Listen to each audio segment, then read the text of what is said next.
Hello and welcome to CAD Live. Welcome, CADs. Hope you're all doing well. Hope you've had a fantastic day. Here we are. I'm joined by the very handsome, actually, Mr. Jack Napier. Thank you very much. Sitting next to me. Have you looks maxed? Not yet. I am getting braces. Does that count? Absolutely. I suppose so. Yeah. I don't know, like, to what degree you have to take it. I mean, I think we all looks maxed to some extent, don't we? I mean, I put some hair wax in before. Does that count? I don't know, man. Sounds beta to me. Kind of Exactly. pussy begging there. Exactly. So look, what we want to talk about today, right, is looks in dating. Again, this perennial subject that keeps coming back. And, you know, we on the Rule Zero team, we've had a few run-ins recently with some of these guys in the so-called black pill community, which is all very amusing and it drives us a lot of traffic. So we're very grateful for it. But fundamentally, right, there's this sort of divide in the space, if you like, whereby there are certain people who believe that dating is really only predicated, or rather one's success in dating is only predicated on how one looks physically, right? And that's a combination of things like your face, well, obviously your face, your facial structure, and your height, and also to some degree maybe your hair and your teeth and things like this. But it's basically down to facial structure. And what these guys are arguing is that if you don't measure up in that area, then it's basically game over.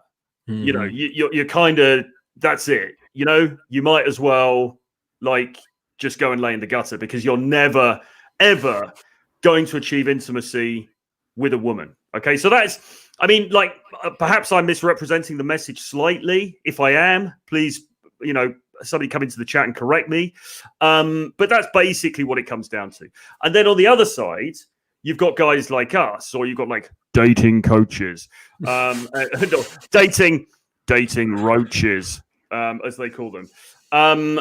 Who say, well, no, hang on a minute, there is actually more to it than that. For a start, there's more to female to male attraction than just aesthetics. And secondly, you can work on looks anyway. But thirdly, there are a lot of behavioral type things that actually make a difference in this equation. And so why don't you work on these things? And all of the guys in the first group hate the dating coaches because they say, well, that's all rubbish. You're just scanning these poor innocent men out of their money, and I'm here to protect them.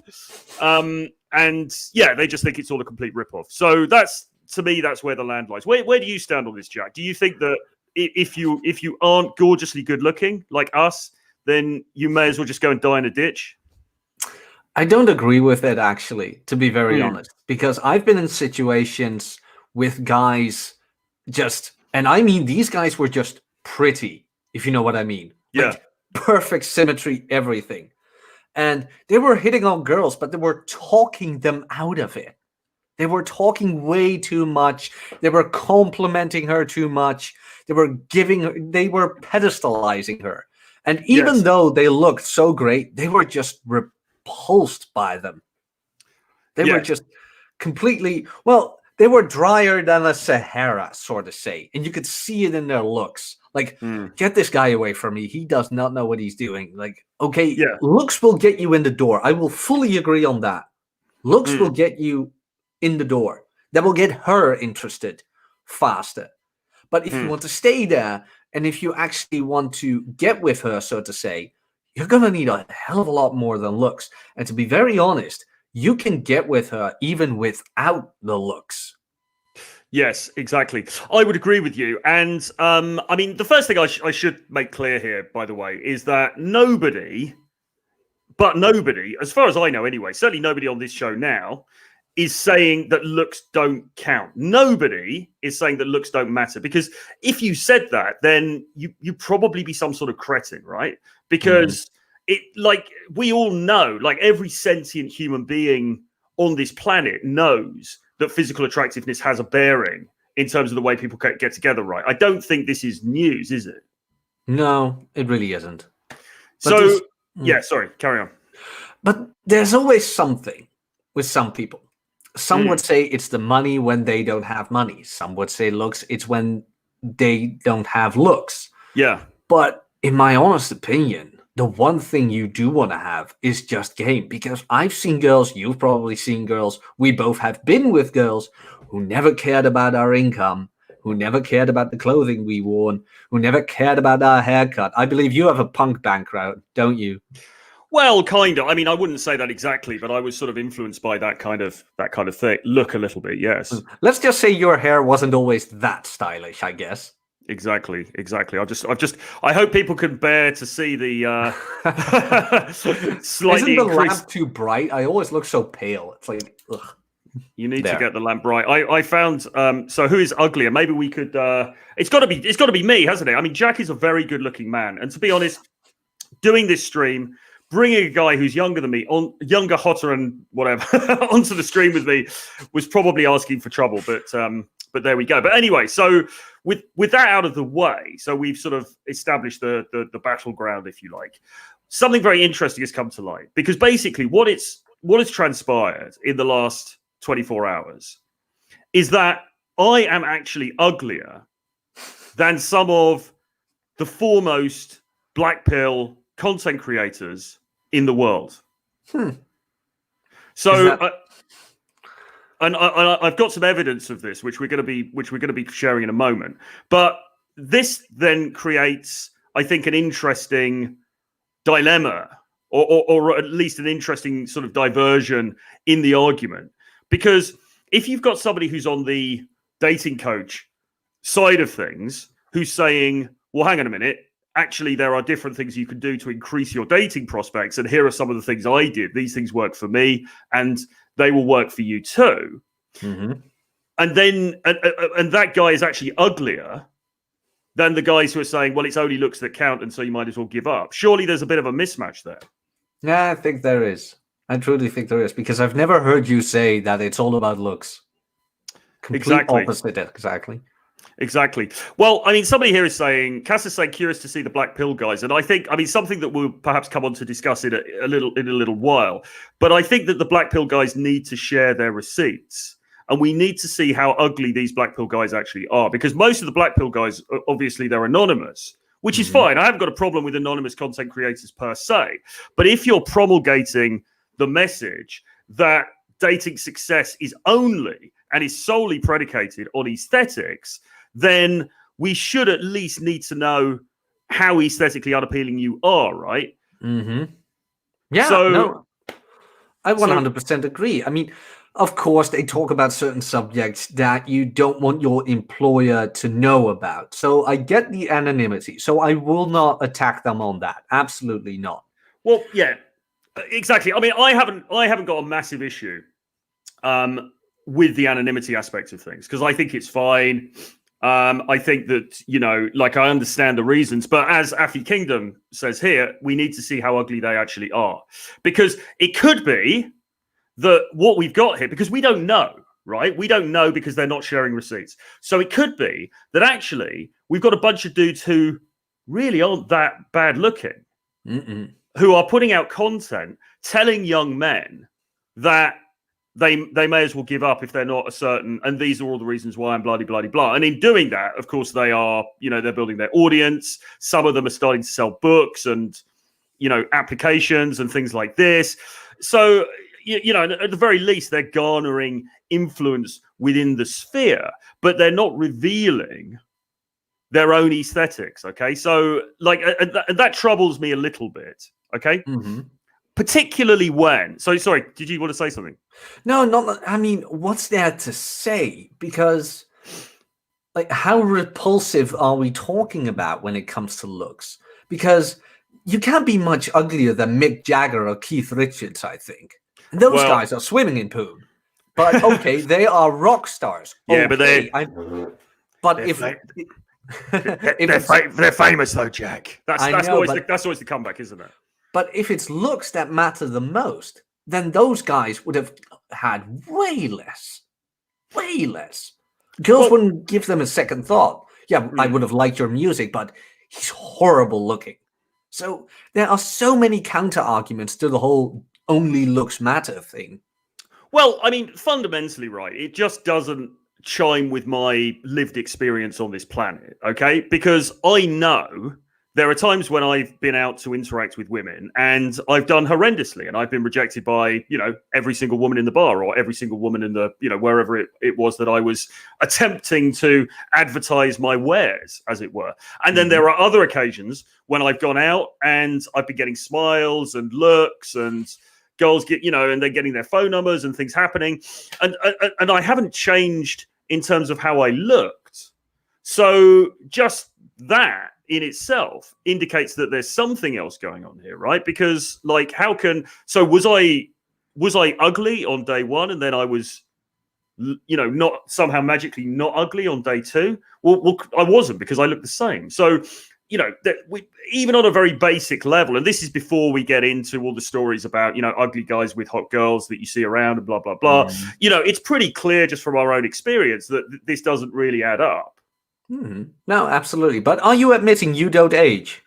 You're finally admitting it. Well, I am. The other thing to say is, as well, guys, is that I'm in my 40s. So, I've had some people throwing brickbats at me about my looks and so on, which we'll go into in a second. And that's fine.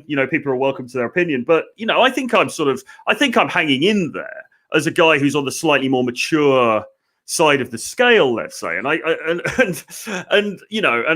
think that one message I suppose I would have for guys is that if you keep yourself in reasonable nick, then your shelf life can last for a while. And I mean, Mr. Bulldog Mindset here is another guy.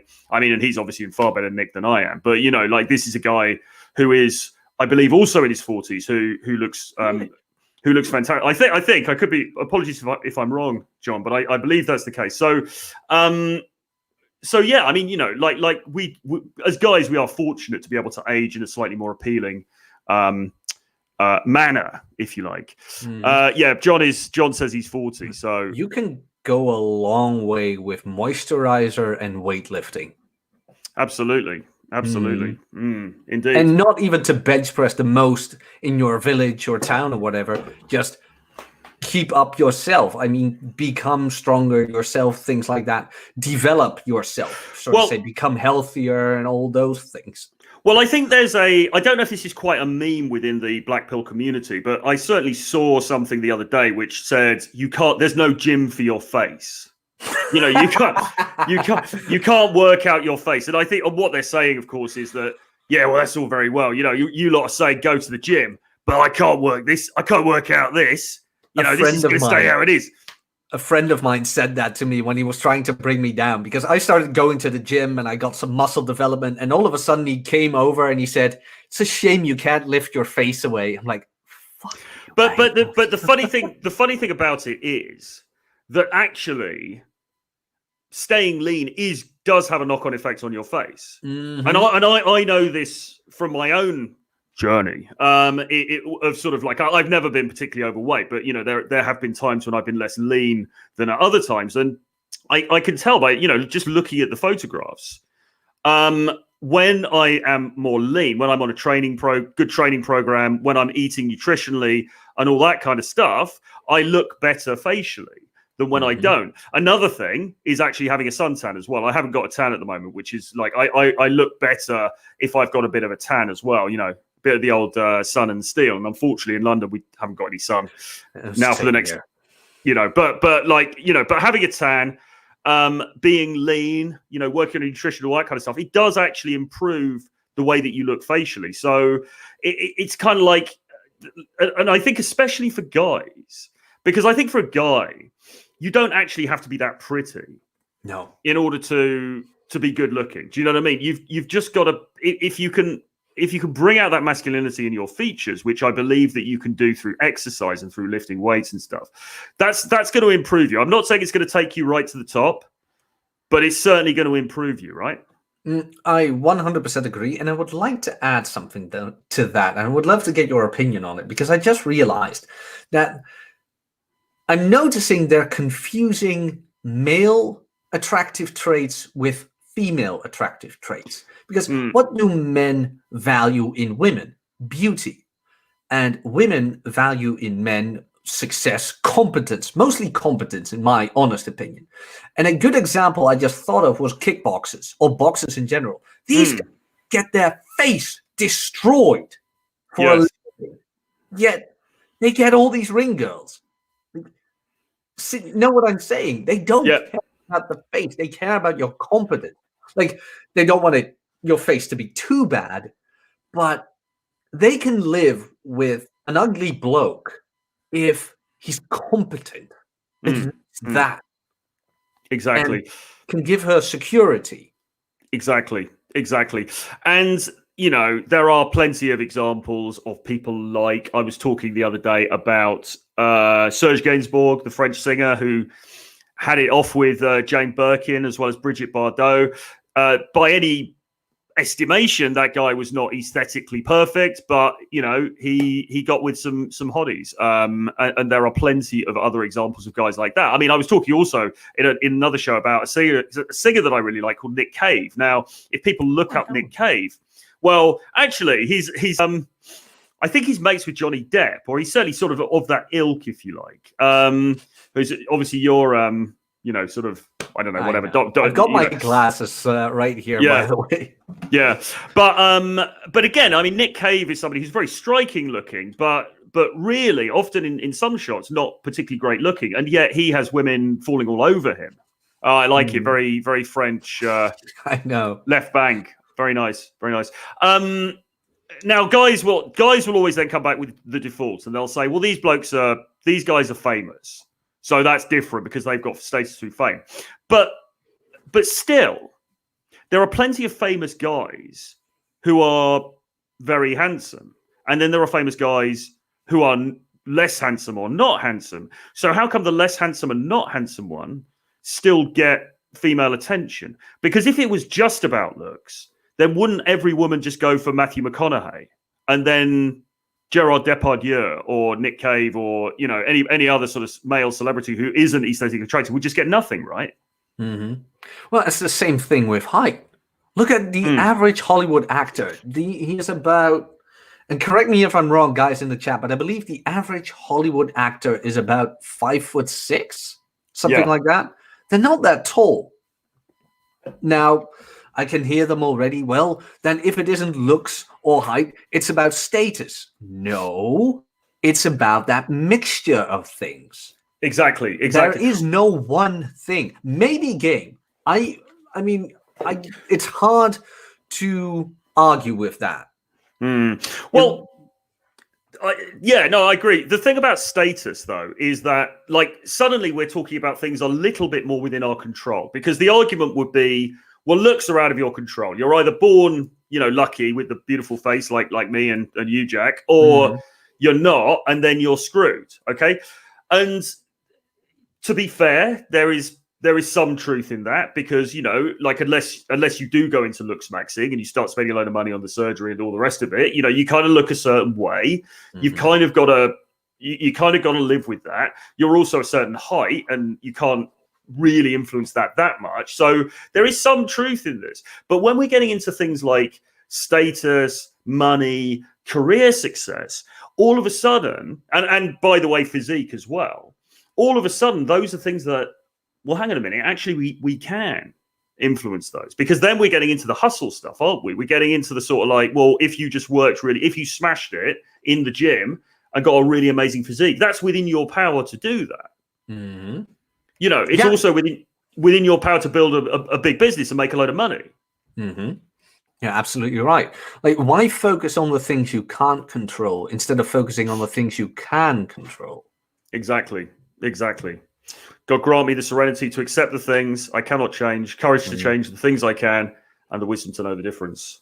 It's very liberating when you actually like ingrain that in your mind. It's just like, I can't control that. Never mind then. Like, I'm just going to do things I can control. And you'll find that life becomes a lot easier. I mean, with women as well, because, and like, there are some things I really don't hear when it comes to all of this, and it's the geographical part. So let's say you and I, we're both pale Europeans. We go to Miami. Like, we're 2 points behind. Yes. We just are. We really have to rely on game and our accents. Now, that will give us +5, but still, when our pasty asses go to Miami, all these girls are like, who are these zombies? Like, exactly. But then looks kind of come into play, but mostly the geographical part. Now, and let's be honest with that, when, let's say, some ugly American or European or whatever goes to Asia or whatever, they're not used to Europeans there. So all of a sudden, your sexual market value is 2 to sometimes even 3 points higher. So you have to look at it like that as well. Geographical is a factor in all of this too. Well, I think it is. And I believe, and again, somebody can correct me if I'm wrong on this, but I believe actually there is a concept in this black pill side of the internet called geomaxing, which is about going to a different place where you're perceived as hotter, having more exotic value and reaping the benefits thereof. But the stupid thing about all of this is that is also a concept within the dating community. Like this is something we talk about as well. Like, I talk about, go to Eastern Europe, go to Russia, go to, whatever, because you can leverage that spike, I suppose, that it gives you in terms of your attractiveness. I think they call it, Tom Torero referred to it as arbitrage. You can sort of like leverage the fact that you're perceived as being better looking, or at least more exciting and shiny in a different culture. And so all jokes aside, I mean, I do think that we're not actually as far apart on all of these issues as they would have you believe. Do you know what I mean? And actually a lot of the arguments that they throw against us, a lot of them are straw man arguments, because they're saying things like, oh, these dating coaches, they tell you that looks don't matter, but actually they do. And it's like, I don't know anybody who's saying that looks don't matter. I think everybody acknowledges that. Oh yeah, absolutely. I mean, unless you're a complete shyster, everybody knows looks matter. So improve your looks to the best of your ability, but also work on the social skills. Well, you just mentioned it, to the best of your ability. Nobody is preventing you from going to the gym or doing push-ups at home. Nobody is preventing you from not eating that cookie. And nobody's preventing you from making a healthy meal. Things like that. That is all within the bounds of your control. Exactly. And looks are not just the face, it is the entire body. Like, what do you, and apologies for not knowing the proper word for this, but what do you radiate? Not to sound spiritual, but what is the vibe you give off? Do you have charisma? Do you present yourself as a confident guy? Yes. Well, that's very true, and that's what I teach in CAD Academy, because open on the 1st of December, guys. Because yes, absolutely. Because what I realized from my own story, when I look back on it and try to sort of like backwards rationalize what happened to me, because I went from being somebody who was kind of pretty much an incel, really, to being somebody who became very successful in dating and enjoyed a prolific dating life in many different countries around the world, and actually started to write about it and then teach guys. And I found that really the reason that happened was not because I became incredibly rich, or because I became incredibly good looking, or because I became incredibly ripped, or any of those things. It was literally down to the way that I was putting myself across with women, and the way that I was managing those interactions that I was having. Well, you're absolutely right. And when it comes to like, do looks matter? Having a look might even matter way more than your facial looks, if you know what I mean. Yeah, definitely. And again, that's something I talk about I talk about it in CAD Academy in the fashion section, because creative. So I keep getting the plugs in. Well, all jokes aside, it is good. I mean, you spent hours on that. I still haven't gone through everything. It's like, wow. It's like, you keep going. It's like it's an encyclopedia. Yeah, it kind of is. It's a voyage of game. But anyway, listen. So all of that being said, while we're talking about like how looks can be mitigated, and how you should seek to mitigate your looks, because yes, I mean, I could go and get some plastic surgery. I could get these moles removed. I've actually had some other moles removed, but I've left these ones because I've always had them and I quite like them. But perfect symmetry as well.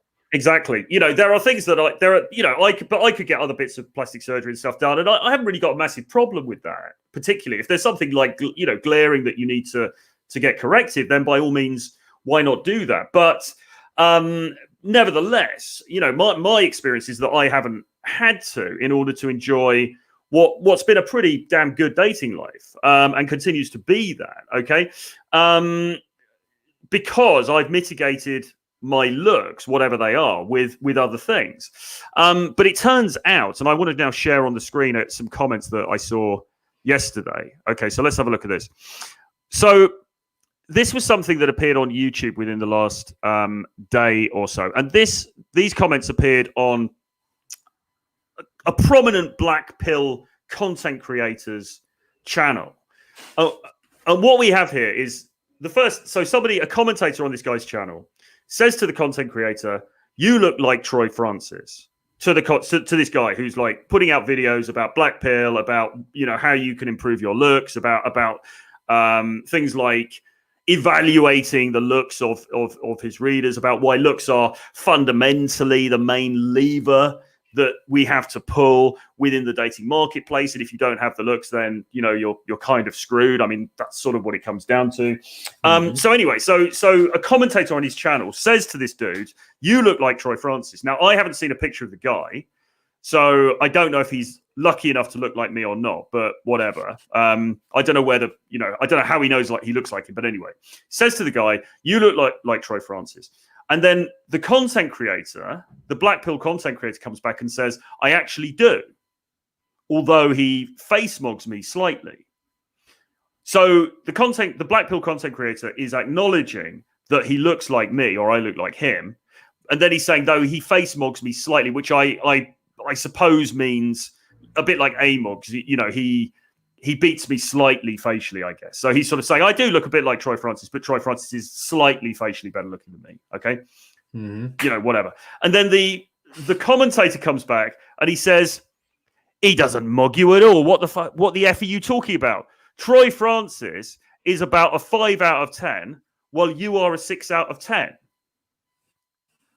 So effectively what we have here is evidence that I, as one of these evil dating coaches, I am actually uglier than one of the foremost, most prominent commentators and content creators within the whole black pill sphere. So surely that means that I have more of a right to talk about looks in the dating marketplace than this dude, who's like a major black pill content creator, right? Because if I'm uglier than him, he's a 6 and I'm a 5. I know better than him what it's like to date as an unattractive man. I think you should just quit the dating market, Troy. It's all over. You're a 5 out of 10. It's never going to happen. Leave it to the 6s. They're going to save us. Listen. Here's the reality. Okay, I'm gonna drop some stark truths now on the chat and on you, Jack. These 6s, they don't know they're born. Okay, these guys who are 6s, they're swanning around. They're going, "I'm a 6. Look at me. Check me out. I'm a 6." Getting all those looks and stuff. They don't know what it's like for a guy like me. Who's a 5. I'm serious. They don't understand what it's like for a 5 to try to navigate the cruel vicissitudes of the contemporary dating marketplace. They've got no clue what 5s like me have to contend with out there. So how dare they do these channels, do these live streams where they're talking about looks and looks in dating and everything? They don't know they're born, mate. Good point. I mean, they're 6 out of 10s. I mean, they've got it easy. These 6 out of 10s, mate, he's got a black pill channel. He's a 6 out of 10. This guy is so lucky. I would prostrate myself on the floor. I would flagellate myself to be a 6 out of 10. This guy doesn't know he's born. Just slight less molds to get that one extra point in the sexual market scale. But I tell you what, 1 point, that counts for a lot. These 6s, they think, oh yeah, we're about the same. It's different. Because actually that same content creator on one of his streams, he was saying that guys who are, if you're a 5 or below, then you are pretty much screwed. Okay. And, you know, obviously as a 5, I'm there teetering on the edge. But then we see a further piece of evidence, which I'll try and share with the screen now. Forgive me if I mess this up, because I probably will, but, you know, whatever. Let's see how I've dealt with far worse. Can you see that? Yeah. Okay. So then, when I was trailing this show I trialed it on YouTube and on the social media channels. This dude, Joe C, the anonymous but no doubt extremely handsome Joe C, says, don't sell yourself short, Troy. With those moles, you're at least a hard 4. So now we're seeing even more compelling evidence, because now I'm a 4, and we know from the other guy that this black pill content creator is a 6. So I am operating at a whole 2 points lower than these black pill dudes. Like, how do you survive, Troy? How do you survive? I don't know how I go out the house, to be honest. But it's kind of like, you know, in a way, I feel a certain sense of superiority, because now that I know that I am one of the ugliest content creators in this space, and I'm actually, like, I'm so ugly that I'm actually uglier than people who have whole channels talking about what it's like to date when you're ugly. There's a certain status in that, isn't there? Well, there is. And I honestly think you shouldn't even leave the house anymore. I mean, how dare you, like, baggage people with your face like that, being a 4 and all that. That's just disrespectful to all the other people there in England. My God, man. Stay in the home.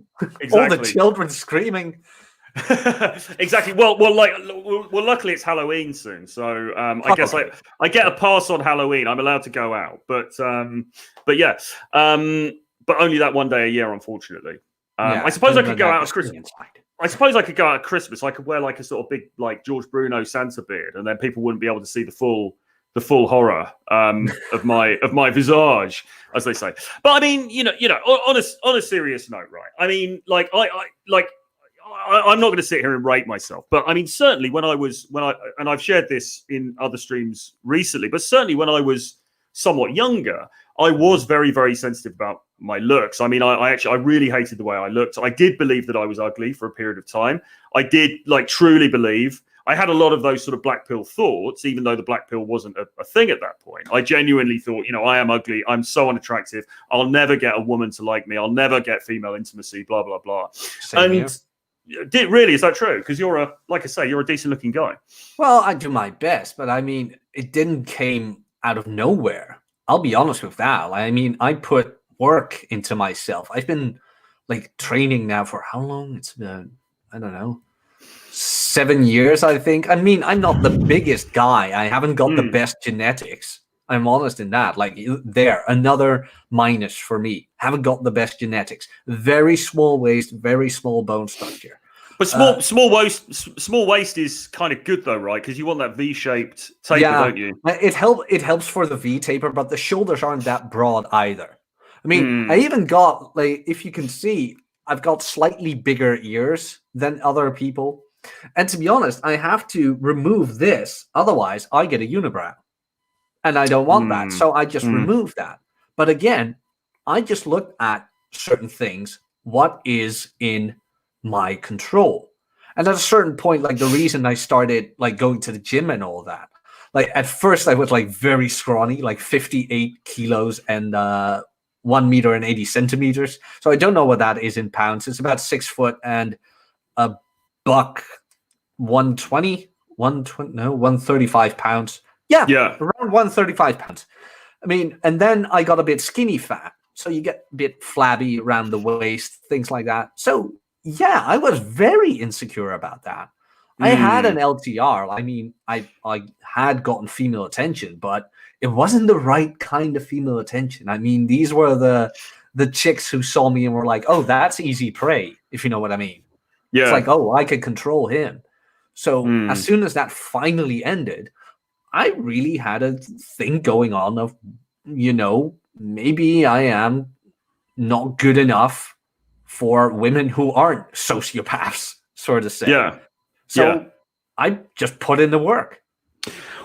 you see, the thing that troubles me about all of this is that because having come from the background that I came from, I suspect that there are some guys who are attracted to this content. That is to say, the looks maxing, black pill, content, who actually aren't that. This is so ridiculous to even be talking about this, but it has a homoerotic vibe, doesn't it? Well, rating guys and all that. Indeed, but I have a suspicion that many of the guys who get into this content are actually not that unattractive. Do you know what I mean? I suspect that a lot of them are actually okay. Do you know what I mean? But they get drawn into this narrative, the black pill narrative, which is you will never get. You're right. I did a video about this recently. You're right. You will never get success. You're too ugly. Women are never going to look at you. It's all about looks. You may as well give up. Look at these look at these, disgusting dating coaches who are trying to milk innocent men of their hard-earned money.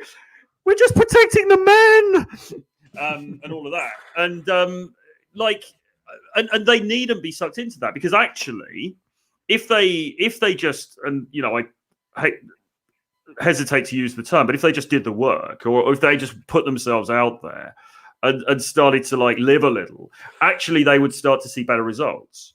Oh, I would like to say though, because I've seen a couple of to be honest, I don't know any black pillar by name, as in content creator. I've heard a couple of them, and one said that he's been doing PUA for a while, but he kept getting rejected. Okay. Now, there's one thing I will admit. I don't care how good you look. The game is hard. You will get rejected so many times. It's like you're fighting on the beaches of Omaha, and everybody around you is just getting shot down, including you. But you decide if you want to get back up. I will never say it is easy. Absolutely not. But the amount of rejections I've had, and I think you as well, is utterly insane. And I think that is where the correlation starts. It's not necessarily they're that bad looking. And I don't know for sure. I mean, I'm just guessing here. They get rejected so much that they start to believe it really is their looks. But you have to realize most of the guys out there still playing get rejected a lot. It really is a numbers game, no matter how good you look. Well, yeah, exactly. And I mean, I couldn't even begin to count how many times I've been rejected in my life.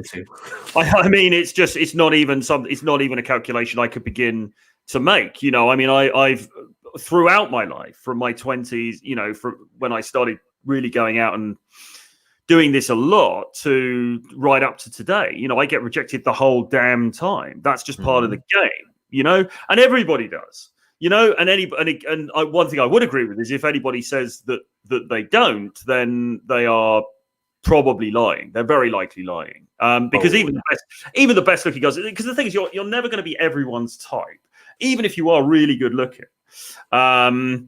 This black pill content creator who's better looking than me. Even if you're 6, even if you look as good as this dude who's got a black pill channel but is better looking than me, you're still going to get rejected, right? Because that's just because you're never going to be everyone's type.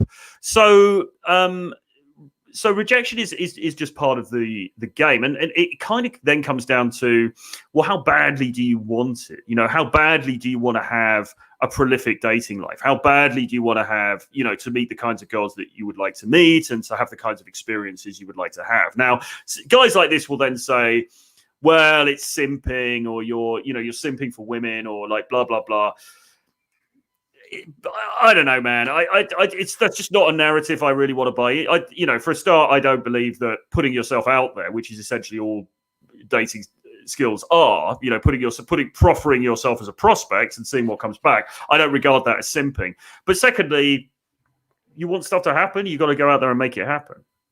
It's easy to pull that trigger. That's just simping. No. Let's be very clear on the definition of simping. Simping is pedestalizing women and endangering your own life and finances for the sake of said woman. At least that's my definition of it.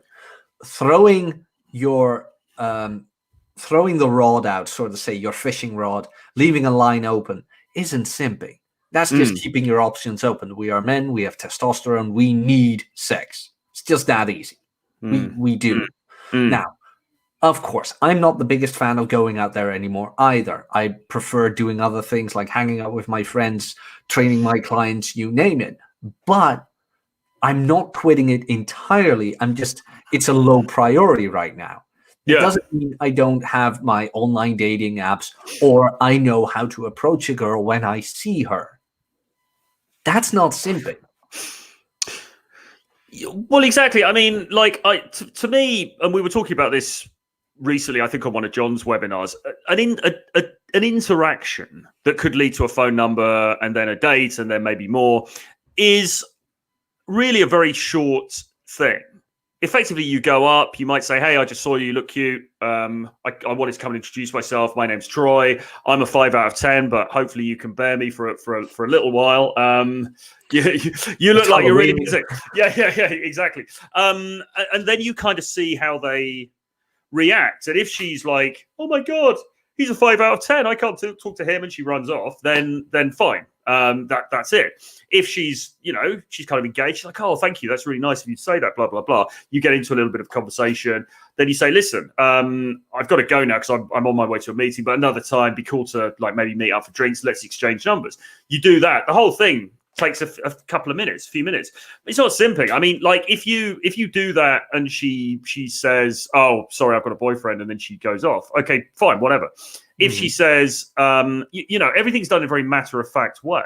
If she says, yeah, okay, that sounds cool, you exchange numbers, whatever. It's not like simping. It's just you're just basically going out there and extending the number of contacts that you have. Effectively, you're adding new contacts to your roster, which you can then follow up later and see if they are interested in coming and meeting up with you or not. And that's kind of, it's not like, I don't know what guys think the process is, but nobody's like getting down on bended knee and going, oh my God. Can you imagine doing that? Like you meet a nice girl on the street and you immediately bend the knee. You're like, I want to marry you immediately. What do you think that will happen? That's when you get those weird laws enforced where it's like, yeah, approaching a woman is kind of harassment. Well, if you do it like that, yeah, it kind of is. Yeah, well, I mean, whatever. But it's like that. It's pretty easy to in everyday day-to-day life to go out and just to meet new people, to bring new people into your list of contacts. You can also do that on the dating apps as well. To some extent, you can do it on social media, and you can do it in social circles. So you've got a number of different, or nightclubs if you're going out, or bars or whatever, if you're going out in the evening. So you've got a number of different funnels, if you like, to bring in potential new customers that may lead somewhere, may not lead somewhere. But it's and you could just do that as part of your ordinary life. Now, the majority of your ordinary life should be spent doing something else, quite frankly, because it's just not important enough to be dedicating your entire life to the prospect of having sex or getting dates or getting a girlfriend. Like you should be concentrating on your mission, and all of that. But like I say, it's not a big investment of time. It's just something you do while you're doing the other stuff. You're going to attract some people to you. Other people aren't going to be attracted to you. That's how it goes. That's fine. And that's where you get the geographical part in all of this. Like the more of a well-rounded and developed man you become, the more not necessarily extravagant, but the more places you will go to, the more people you will interact with, the more women, let's say, you will meet and have an opportunity to date with. Yeah, exactly. And I mean, travel, being a well-rounded character and all of that kind of stuff is really good. I mean, like, I don't quite understand if there is this concept of geomaxing and these guys... And again, I mean, I could be wrong, correct me in the chat, but if these guys are sort of disparaging of that and they're saying, oh, well, that's just geomaxing, I'm like, well, no, that's a perfectly good strategy. Yeah. What is the problem with that? If you get better results when you go to Brazil, then go to Brazil. It's great. It's sunny. Like there's good parties there. Just go to Brizil. Like why is that an issue? That should be everyone's strategy. And I agree with you. And then I didn't even necessarily mean it like that. I just meant, well, if you start getting interested in certain hobbies, sort of say maybe salsa dancing, ballroom dancing, you name it, you're going to meet people there as well. I mean, with geographical, I don't mean just countries. I mean like the miniature sexual marketplaces as well, like niche marketplaces, sort of say. Like even in your martial arts class, there could be a certain girl when they have mixed classes. They do that sometimes with group classes. There might be a girl who shares the same interest with you. Now, tread lightly because, of course, you are in the same gym, so to say. But it can very well happen that she shows interest in you. Or she might beat you up. Yeah. She might be a high-quality woman even. Who knows? You haven't said that the entire show. I had to take it. This one's mine. But are you capable of starting that interaction, or have you been watching 8-hour live streams and beating yourself down socially that you now don't even know how to interact with a girl anymore? Because yes, then it becomes a self-fulfilling prophecy. I think I am ugly, therefore no girl will talk to me. Therefore, since I think that, it will never happen. Well, it's because I'm ugly. No, it's because you keep thinking no girl wants to talk to you, and you're not talking to them either. Jack's disappeared.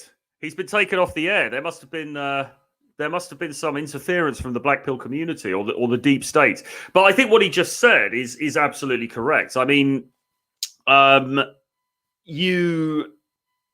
people will scoff at it because people will say, "Oh, here we go. I think he's back." People will scoff at it. Black pill's gone. I thought you just disappeared. I thought the black pill guys had taken you down. I was just saying that what you said is correct, and people might scoff at that because they'll say. They'll sort of say, "Oh, that's just a cope," like looks really. When it comes down to it, looks are really the only thing, and you're just saying that. But the truth of the matter is, sorry, just repeat the last bit of the point again, so I can. So the last bit of the point was it becomes a self-fulfilling prophecy. Exactly. People will say, "Well, no, because if you really are, if you really are a 5 like me." And you really are ugly, like I am, uglier than this guy from the black pill community. And then it's all very well saying it's a self-fulfilling prophecy, but it isn't. It's just reality, and that's what you dating coaches refuse to accept. But that contradicts my experience in life, because I was going around with that self-fulfilling prophecy when I was 18, 19, 20. I was wandering around thinking, I'm ugly, I'm unattractive, no woman's ever going to look at me. And as a result of that, for a start, I didn't speak to any women, or certainly not women that I was attracted to. But secondly, I found it really hard. I couldn't have eye contact with a woman. I couldn't hold a conversation with an attractive woman. I couldn't do any of that stuff because I believed so intrinsically that they thought that I was, below the pale, that beyond the pale. They thought that I was so ugly and everything else. When I sort of, and I've told this story in the last few streams, what happened for me was basically I went to Manchester and I started doing a load of, I started living the old rock and roll lifestyle, doing a load of drinking, bit of the old, bugle, as we call it in this country, the old Bolivian marching powder. And through a combination of those things, my mindset shifted and I suddenly started to become the other way around. I started to become quite cocky, a little bit arrogant. I was like, yeah, you're right, love. You want a bit of this, kind of thing. And I was almost doing it. Those almost good openness, though. Yeah. You want a bit of this, It's just that brass audacity. It does get them, though. Exactly. So I was doing that brash audacity, and I was sort of doing it as a joke because I thought this is never going to work. But I thought, since I'm so verboten, since I'm so beyond the pale, I might as well just rub their faces in it and have a laugh because I don't care anymore because I'm off my head. So I started doing it almost just to be a prankster, just to annoy people. And lo and behold, the girls that I was encountering started to buy into it. They're like, oh, Troy, Troy, yeah, blah blah blah, and I was like, what? Like, that's mental. But these girls, because of the way that and this is why, again, what I teach in Khan Academy, the way that I was putting myself across had shifted so dramatically. These girls were like buying into it, and I got my first girlfriend through that, and then I never really had a significant dry spell again after that shift. And my looks hadn't changed. I wasn't more jacked. I wasn't like none of that stuff that people go along. I hadn't had jaw realignment. I hadn't had like bits put in my spine, so I was taller. I hadn't done any of that stuff.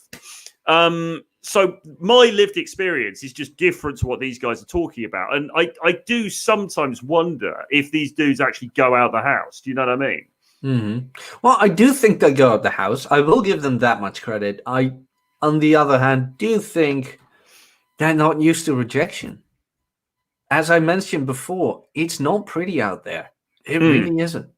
Yeah. But, I mean, there are times where you have to get through 20 rejections before you get one yes. And then you have to take flake ratio into your calculation. Or whatever else might happen. It just takes a lot of time, especially in the time of social media and things like that. It's rough. It really is rough. But, and it's a very arrogant thing to say, and I learned this from our boomer friend, my boomer mentor, so to say. Sometimes you just got to ask yourself, maybe it's not me. And I'm not saying that you shouldn't put effort into it, because you should. But there's a certain amount of effort you put in, and then you just have to tell yourself, you know what? This is what it is. We are dealing with a global sexual marketplace, as Rollo, God bless his name, likes to say. And there will be a lot of rejection. But that does not mean you won't get success. Because it is out there. It just takes a while for you to get it. And to put it bluntly, the guys who go over that hurdle, guys like you, me, John, Ryan, Rollo, Rich, you name them all, Myron, of course, John Fitch, John Somnes, we got there. We got over that hurdle, and now we can speak to each other as guys who've been there, share our experience, and know that, yes, behind the beaches of Omaha, there is a different place. There lies victory. There does indeed. If we could just grasp for that glorious land. Jojo makes an interesting point here. He says, you know what, Troy? It's not even the point. Let's consider you're doomed. Do you want to succeed, die trying, or live a sad life? Literally all progress is based on delusional dreaming action. 100%, man. I mean, do you agree with that, Jack? Yeah. I mean, how do you think we put a guy on the moon? That started with, you know what? Everybody says it's impossible. Let's do it. I mean, that's just pure testosterone, man. Like, oh, it's not possible. Watch this. And they went and did it. So, strange example, but you know what I mean. I know what you mean. And again, I can hear the the Blackpool commentators go, oh yeah, well, it's all very well to say that, but if you're a 3'4" really ugly guy, then they're going to make those arguments. But what has just been said by that quote by Jojo that I just put up, 100% true. I mean, and that's always been my attitude to dating, but also just to life in general. And it's kind of like, listen, and this is again something I think Aaron Clary says, you're here now. It's kind of like like maybe you didn't want to be born, maybe you think life's a bit pointless, whatever, but you're here now. So you might as well get on with it, and you might as well try to have as good a time as possible. And my attitude to it has always been, well, listen, I'm just going to go out there and try to get the things that I want to get. So if that's a prolific dating life, then all right, I'm not the best looking guy on the planet. I'm not the most jacked. I wasn't the head of the football team. What could I do to kind of like even up my chances? In business, the same sort of thing. Okay, well, I don't come from a particularly rich background or whatever. What can I do to have the best possible life? I want to travel. I want to stay in nice places. I want to wear nice clothes, all this kind of stuff. What can I do to make those things happen? And I think that's how you want to look at life. And then you're like, okay, I'm going to do whatever it takes. Even if I have to ask out 200 girls to get a date, I'm going to do that. Do you know what I mean? One more thing. And don't get me wrong, this is not the high quality woman. What kind of girls are they getting rejected by? Because Tom Torero mentioned this to me. He's like, sometimes I'm out with a guy and I ask him, why did you approach that girl? Oh, that's not the girl I like. And Tom just blatantly said, do you want to get laid or not? What do you want? Like, sometimes guys have to lower their standards. They just do. Oh, women don't do that. Yeah, but I mean, I don't agree with it either. But if you have zero success, maybe you're aiming right now for the top tier girls, so to say, or the girls who get their phone blown up more than others. Yes. I mean, there's a great book title by that guy Jeffy who works for RSD called Get Laid or Die Trying, which I think is a really great title. I have to confess I haven't actually read the book. I'll try and get around to it at some point, but I really like that idea. It's almost the death ground strategy, isn't it? It's like look, I have no option. I've burnt my boats. I've got no option now but to make this work, and so that's what I'm going to do. There's a dude here on the stream saying, Troy is still salty about his humiliation by FaceLMS on the stream a month ago. This is fake news. If you watch he's talking about the Rule Zero when FaceLMS came on. We've got a bunch of comments. I hope guys keep commenting on that video because I'm getting a ton of traffic from it, which is pushing my sales up very nicely. But FaceLMS came onto the Rule Zero stream and we talked to him. Now, there was a lot of criticism because people said that we didn't engage Face. We didn't listen to his points. If you watch the video back, I listened carefully to what he had to say. I responded to his points. He responded to what I said. There was a bit of commonality there. And, you know, I was there to facilitate it and I made sure that I answered his questions. I considered what he had to say. And yeah, you know, so there's a lot of fake news around about this, that he was just like railroading everything else. Not the case. You've got to watch the original tape. I just wish people would stop spreading lies, really, about things that have happened when the actual proof is there on video. And anyway, I am probably uglier than Face because look, if you look at this, right, it says here, I am a 5 out of 10, whereas a well-known black pill content creator who's big in this space is a 6 out of 10. Now, it's likely, and I've also been today called a 4 out of 10 as well. So it's very likely that I'm actually uglier than FaceLMS. You know, I can't claim that crown. You know, I admit I don't know for definite, but I think I'm within grasping distance of being more physically disgusting than FaceLMS. Okay, guys, I think I'm nearly there, and my dating life has still been awesome. So my message, I suppose, really is that, you know, yeah, you can, you know, if you want to go down that route, if you want to listen to these guys, then fine. But you don't have to, because if an ugly guy like me, if a dude who's a 5 can get great dating traction, then you definitely can as well, you know? And these people as well, I mean, these black pill people, they're kind of LARPers, really, because they're pretending to, you know, like they are, oh, it's all looks and blah, blah, blah. But they're not even as ugly as me. You know, so it's like, come on, guys, come on. Yeah, but Troy, you got status from that monster from the Goonies. You just tell girls you played there. Like, yeah, exactly. I was the stunt double for that horrible creature. Can't you see my face all misformed? Exactly. It's a sort of well, Quasimodo did all right in the end, didn't he? Well, he fell off the cathedral at the end, I think. But you know, he's still... Quasimodo survived, I believe, in the Disney version at least. In the book, he falls from the cathedral, because I remember seeing a really old film version of it. Oh, that's pretty neat. Made in about the 1930s, and he's hanging onto the ledge of the cathedral. And he goes, "Why was I born so ugly?" Or the French accent, "Why was I born so ugly?" And then he slips and he falls from the cathedral to his death. So perhaps my demise will be something like that. You know, maybe the end of Rule Zero, I'll just be on the ledge and like, "Why was I born so ugly?" But, you know, but there is some satisfaction, because you've got all these dudes who are parading this stuff about like, oh, you know, we don't get traction with girls, we're so unattractive. And it's like, I've beaten them all. I'm uglier than all of them, mate. And here you are, banging pretty decent. I mean, they're good-looking girls. I've seen pictures of them. I'm like... Well, this is the thing, right? And this is actually, that's another good point, actually. But I don't know how long you've got now. Maybe we need to perhaps... Yeah, we kind of need this to wrap this one up. Okay. Well, that's another very good point, because these guys are always saying, "Oh, what about receipts? Let's see your receipts."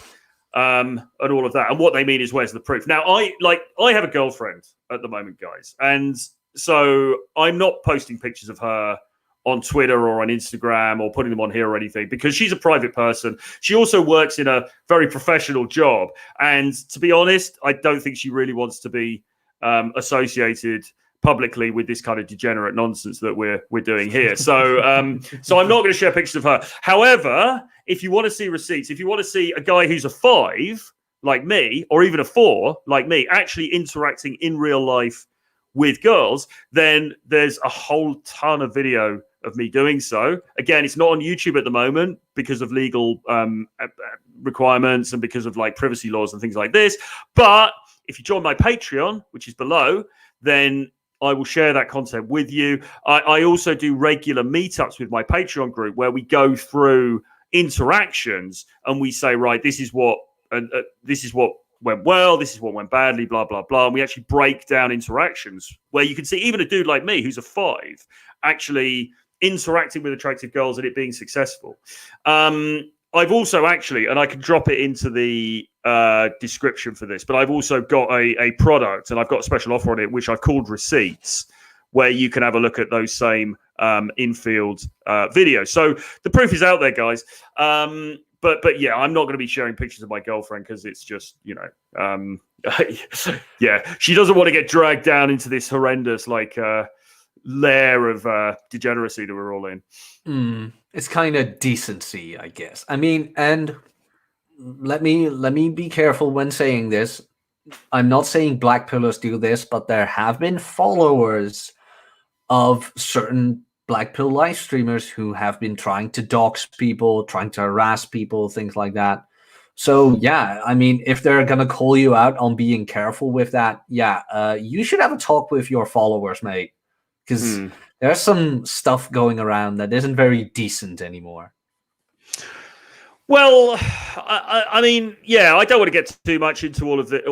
I mean, there's a lot of fake news around. There's a lot of pretty underhand stuff that's happening. And I mean, all I would say is that when you follow a content creator, right, you want to be thinking, okay, what is this person putting out into the world? And if what they're putting out into the world is by and large, actionable advice that's trying to help people. And they're telling their stories and they're saying, look, this is what happened for me. This is how my life was. This is where I am now. Then that is, I think, that's sort of fair enough. I mean, you might want to follow every content creator. You might not like my stuff. You might not like Jack's stuff or John MLD or whatever, but you can kind of see, are they adding value? If what they're doing is they're doing long ass live streams where they're basically slurring people in some pretty horrible ways, really, and also giving out private information, all this kind of stuff, you've got to kind of think, well, where is that person coming from? Is this person coming from a place that is healthy? Is this person coming from a place that's beneficial? Does this person really care about me or the issues he's talking about, or is he just trying to slander people for his own advancement, right? And I think that's what it has to come down to, yeah? Well, hatred does come from below. And I hate saying it, but it is true. Indeed. If you guys want to see some receipts, then I put a link in the chat, Troy's Secret Receipts. Yeah, I got some receipts for you, lads. Check them out. And you can have a look at that. They're toxic people, really. I'm afraid that appears. I don't think all of them.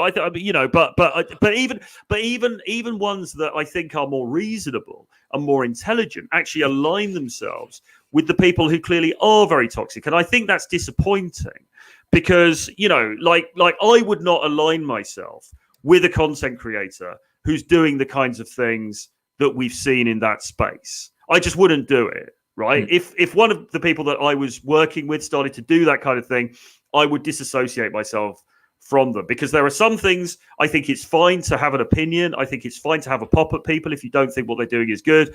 I think you have to draw the line when you are making slurs that are deeply offensive and when you are sharing private information about individuals. I think that's unacceptable. And I think that anybody who works with those people is themselves tarnishing their own reputation, and that's just not something I would do.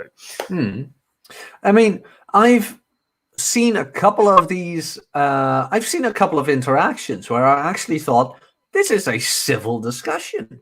Yeah. I mean, I've seen Myron talk with them. Very civil, very calm, very understanding. So for people maybe misinterpreting me during this live stream, this is absolutely not a personal attack. This is an exchange of ideas and a, how do I put that? We're arguing with a certain view of the world, but not with the persons in and of themselves. Well, I mean, look, like I said before, I think actually there's a lot more commonality than you would think. I think there's a lot more common ground between the two viewpoints. I think it's just from what I understand. I mean, their sort of like end game seems to be there's not much you can do, so don't do anything. And in the meantime, let's just dox and slate a bunch of other content creators. And then you've got the other people over here who are saying, well, no, hang on a minute. Actually, look, there are some things you can do. I improved my own prospects. I improved my own life. Here's what I did. Why don't you try the same thing? But I think there's commonality, and I don't think that they're all, I'm sure they're not all terrible people, but certainly some of the behavior we've seen has been pretty reprehensible. And I would be, well, I wouldn't work with somebody who did that kind of thing. And I would also, I also personally wouldn't follow somebody who did that kind of thing, because I would see very clearly that they were coming from a very toxic place. They were probably very unhappy in themselves, and they were certainly only doing the actions in order to gain advancement. That's why I quit following George Bruno. He started doing that. No, well, I'm not kidding. He started doxing people. I was like, okay, this is just not cool. This is exactly. No. There is a line. There is a line. I mean, fine. If you disagree with someone's ideas, absolutely fine. I've got no issue with that at all. You know, like, it's healthy to have debate. It's healthy to raise different viewpoints. But there is a certain line, and I think once somebody crosses it, I'm not going to associate with them, and I'm certainly not going to take anything they have to say seriously, because I think it shows the caliber of them as a person. I agree. Want to wrap this one up? Absolutely, 100%. Before we do, just a reminder that I am uglier than your favorite black pill creators. I'm a 5 out of 10, potentially a 4 out of 10, whereas one of the top black pill creators in the space is a 6 out of 10. So if you want to know what dating's really like in terms of looks, and how not being physically attractive can actually harm or not harm your prospects in the modern dating marketplace, then you want to be watching my stuff, because I'm uglier than these dudes out there who specialize in this. So, you know, you've come to the right place. I'm the new king of the black pill. With that, please do hit subscribe to the channel. Red button below. Hit that notifications bell thing as well, so that you know when I've got new content coming out. Yeah, go on my free email list as well. The link is below. I send out a little essay, a little article every day, Monday to Friday, absolutely free of charge. So get on that, because it's a good way to sort of keep up to date with my stuff. And Jack, do you want to tell the guys where they can find you, what you've got coming up, etc.? Link to my channel is now right in the chat. I have a show called Red Evening every Friday night, Saturday morning for us European 6 a.m. with Rob from Rob Says and the Masculine Geek, who is 5'4", balding and over 40 and still gets laid. Oh, so my God. Fake news. So fake news. Well, he's got the receipts. He posted them on Twitter recently. Good pictures stuff. of the girls in his bed. So if you want to hang out with a scrub and an elderly gentleman who share their stories about what life is like after the red pill, you can head over there, and you will see it ain't all that bad. Even when you're older, even when you're younger, balding, short, tall, it's all up to you. Even us ugly guys get a little slither of hope sometimes. All right, mate. Well, look, pleasure as always. Somebody say, when are you going to be in Berlin? Pretty soon, actually, because I've got to go and sort some stuff out over there. So watch this space. And that's it, really. Thanks ever so much, Jack. Always a pleasure to have you on, sir. Great to catch up. And yeah, with that, we will see you guys again very soon. I'll be back with another show Friday at 11:30 a.m. EST.